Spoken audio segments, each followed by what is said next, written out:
Hello everyone, this is Augustus Caesar, here with another short episode. So today I wanted to go over more about what a perfect game is and to kind of delve deeper into it and give some more information about what a perfect game is so you guys can think about it some more. And so what a perfect game is in deeper detail is that it's a level above playing normal games. So what that means is it's everything that you wouldn't do in a normal game.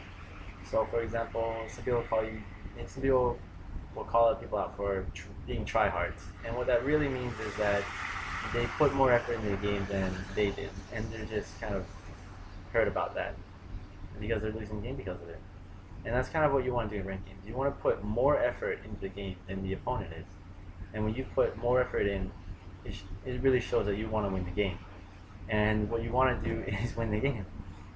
So an example of that would be taking an advantage. And putting extra effort into getting that advantage. So this can range anything from communicating, timings, runes, masteries, even champions. So the first one would be communication.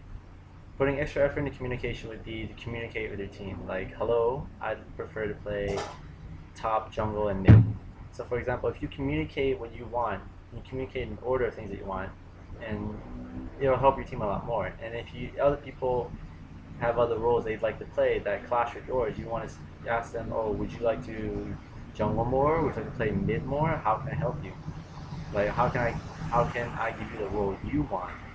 That's what you want to think. You want to think about how you can give your teammates the role that they want and still get a role that you're comfortable with. And that's an advantage that you can get right from the champion side. Another advantage is timings.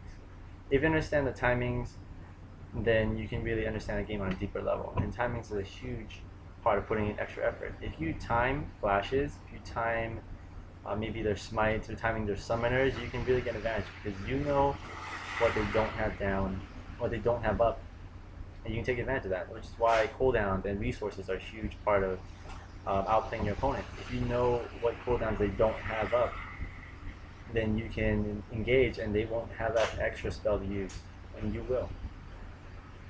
And also timing the jungler, timing their buffs. If you time the buffs that you steal, it gives you an advantage because you can get there before the jungler will.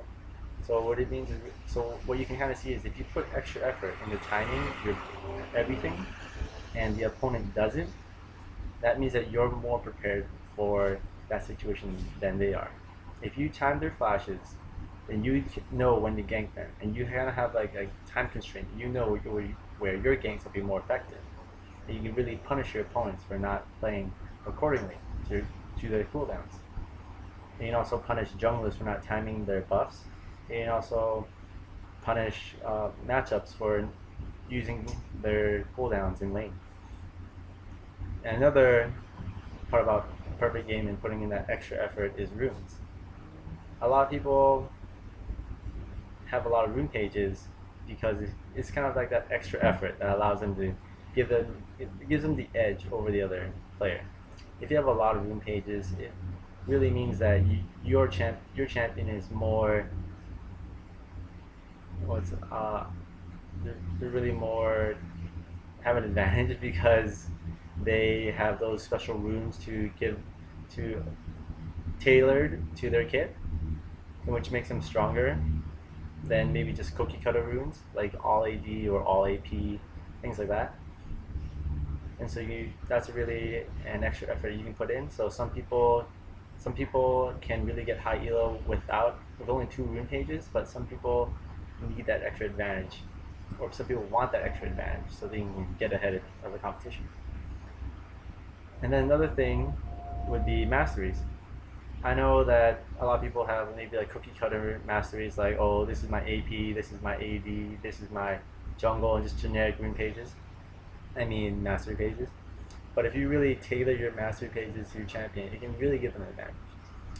For example, someone like Hecarim. Hecarim is really good with cooldowns, and I know the odd one goes 9-0-21 for the extra cooldown to give Hecarim an early 10% cooldown, which is really good.